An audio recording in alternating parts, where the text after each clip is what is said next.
Hi friends, இன்னைக்கு நம்ம செய்ய போகிறது சுவையான மட்டன் குழம்பு எப்படி செய்யலான்றது பார்க்கலாம். இது செய்ய தேவையான பொருட்கள்: இஞ்சி பூண்டு பேஸ்ட், ஆனியன் பேஸ்ட், மட்டன். இது கூட நம்ம வறுத்த சில பொருட்கள் சேர்த்து அரைக்க போகிறோம். அதாவது வெள்ளை எள்ளு, கசகசா, அப்புறம் கொப்பரை தேங்காய். ஃபஸ்ட்டு வெள்ளை எள்ளையும் கசகசாவும் சேர்த்து நல்லா பொன்னிறமாக வர வரைக்கும் வறுத்துக்கணும். இப்படி வறுத்துட்டு எள்ளு எல்லாம் வெடிக்க ஆரம்பிக்கிறப்போ எடுத்துடலாம். எடுத்துட்டு துருவி வச்சிருக்கிற கொப்பரை தேங்காவையும் போட்டு நல்லா வறுத்துக்கணும். இதுவும் சீக்கிரமாக கலர் சேஞ்ச் ஆகிடும். ஸோ சட்டுன்னு வறுத்துட்டு எடுத்துடலாம். எடுத்துட்டு இது மூணையும் சேர்த்து நல்லா ஒரு மிக்சியில் போட்டு பேஸ்ட்டு போல் அரைச்சி வச்சுக்கோங்க. இதுதான் இந்த குழம்போடைய ரொம்ப டேஸ்ட் கொடுக்க போகிற இன்க்ரீடியன்ட்ஸ். இது பார்த்தீங்கன்னாக்கா ரொம்ப டேஸ்ட்டாக இருக்கும். வெள்ளை எள்ளும் கசகசா தேங்காய் இது மூணையும் அரைச்ச பேஸ்ட்டு இந்த குழம்புல சேர்த்ததுனால ரொம்ப டேஸ்ட்டாக இருக்கும். இப்போ ஒரு குக்கரில் எண்ணெயை ஊற்றிட்டு கடுகு, சீரகம், வெங்காயம் மூணுத்தையும் சேர்த்து நல்லா தாளித்து நல்லா கோல்டன் ப்ரௌன் கலர் வர வரைக்கும் வதக்கலாம். வதக்கிட்டு இது கூட, ஏன்னா ஆல்ரெடி மட்டன் வாஷ் பண்ணிவிட்டு கொஞ்சம் சால்ட்டு மஞ்சத்தூள் போட்டு வச்சுருக்கேன். இப்போ அதையும் சேர்த்து நம்ம நல்லா வதக்கிக்கணும்.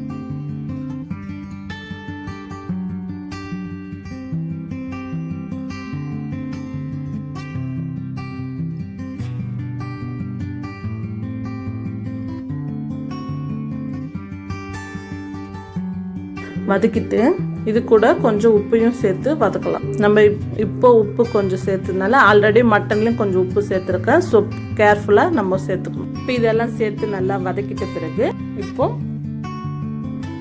இஞ்சி பூண்டு பேஸ்ட்டு சேர்த்துக்கலாம். இதுக்கு முன்னாடி கொஞ்சம் மஞ்சத்தூளும் போட்டு, ஆல்ரெடி நான் மட்டனில் மஞ்சத்தூள் சேர்த்துருக்கேன். ஸோ குழம்புக்காக கொஞ்சம் மஞ்சத்தூள் சேர்த்துருக்கேன்.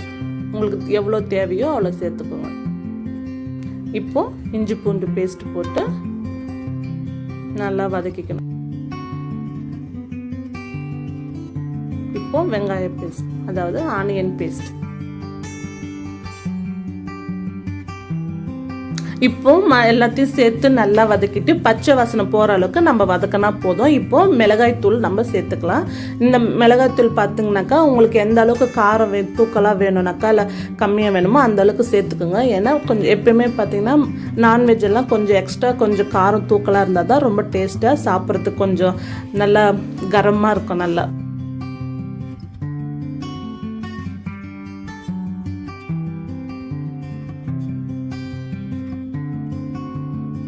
ஸோ நீங்களும் தேவையான அளவு சேர்த்துக்கோங்க. இந்த மட்டன் வதக்கிறப்போ மிளகாய் தூள் சேர்த்தோன்னாக்கா நல்லா காரம் மட்டனில் இழுத்து டேஸ்ட்டாக மாறும்.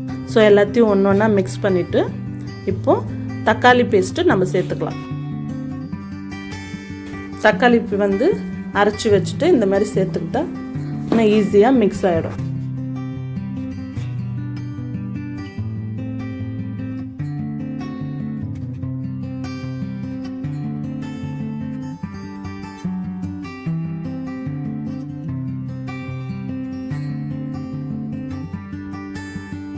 இப்போ எல்லாத்தையும் சேர்த்து நல்லா வதக்கியாச்சு. இப்போ மட்டன் மசாலாவை நம்ம சேர்த்துக்கலாம். இப்போ மசாலாவை சேர்த்து வதக்கிக்கலாம். இது ஆல்ரெடி நான் அரைச்சி வச்சுருக்க மசாலா. உங்களுக்கு வேணும்னா டிஸ்கிரிப்ஷனில் இருக்கும், பார்த்துக்குங்க. அடுத்து நம்ம வறுத்து அரைச்சி வச்ச பேஸ்ட்டு சேர்த்துக்கலாம். அதாவது வெள்ளை எள்ளு, கசகசா, கொப்பரை தேங்காய் இது மூணையும் வறுத்து அரைச்சி வச்சுருக்க பேஸ்ட்டு தான் இப்போ நம்ம கடைசியாக சேர்க்க போகிறோம்.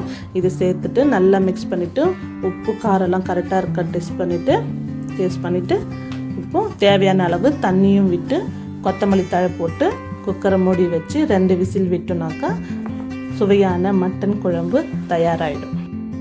ஸோ நீங்கள் இந்த மாதிரி முறையில் செஞ்சு பார்த்தீங்கன்னாக்கா ரொம்ப டேஸ்டியாக இருக்கும். இந்த குழம்பு பார்த்தீங்கன்னாக்கா ரைஸ் கூட, சப்பாத்தி கூட, இட்லி, தோசை, பூரி எல்லாத்துக்குமே ரொம்ப ரொம்ப டேஸ்ட்டாக இருக்கும். ஸோ தேவையான அளவு தண்ணி விட்டுக்கோங்க. இப்போ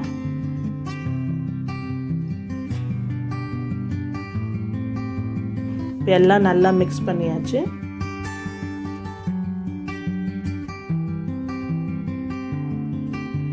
ஸோ இப்போ இந்த கலர் ஸ்ட்ரக்சர் வந்து பார்த்திங்கனாக்கா இப்போ எப்படி இருக்கும், கொதிச்சு விசில் இறக்கிந்து பார்த்திங்கனாக்கா உங்களுக்கு டோட்டலி சேஞ்ச் ஆகிட்டு இருக்கும், ரெட் டிஷ்ஷாக இருக்கும். ஸோ இப்போ கொத்தமல்லி தழையும் போட்டாச்சு, தேவையான அளவு தண்ணியும் விட்டுக்குங்க. நல்லா விட்டாச்சு. இப்போ குக்கர் மூடி போட்டு 2 விசில் விட்டால் போதும். ஏன்னா நம்மளுக்கு வதக்கிறப்பவே மட்டன் வந்து ஹாஃப் குக் ஆகிடுச்சு. ஸோ இப்போ வந்து 2 விசில் விட்டால் சூப்பராக நம்மளுக்கு மட்டன் குழம்பு நல்லா வெந்து ரெடி ஆகிட்டு இருக்கும்.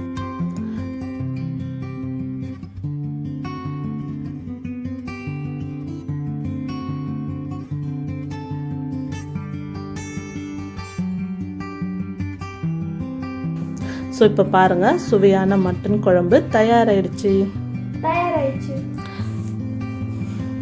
இப்போது கொஞ்ச நேரம் கேஸ் ஆன் பண்ணி சிம்மில் வச்சுருந்து இறக்கி வச்சுருனாக்கா மிக மிக சுவையான மட்டன் குழம்பு தயார். இப்போ இது கூட நீங்கள் ரைஸ், சப்பாத்தி, இட்லி, தோசை எதுக்கு வேணால் செட் ஆகலாம். சுவையான மட்டன் குழம்பு தயாரிச்சு நீங்கள் செஞ்சு பார்த்துட்டு எப்படி இருக்குதுன்னு கமெண்ட் பண்ணுங்கள், லைக் பண்ணுங்கள், ஷேர் பண்ணுங்கள் அண்ட் சப்ஸ்கிரைபும் பண்ணுங்கள். தேங்க்யூ ஃபார் வாட்சிங்.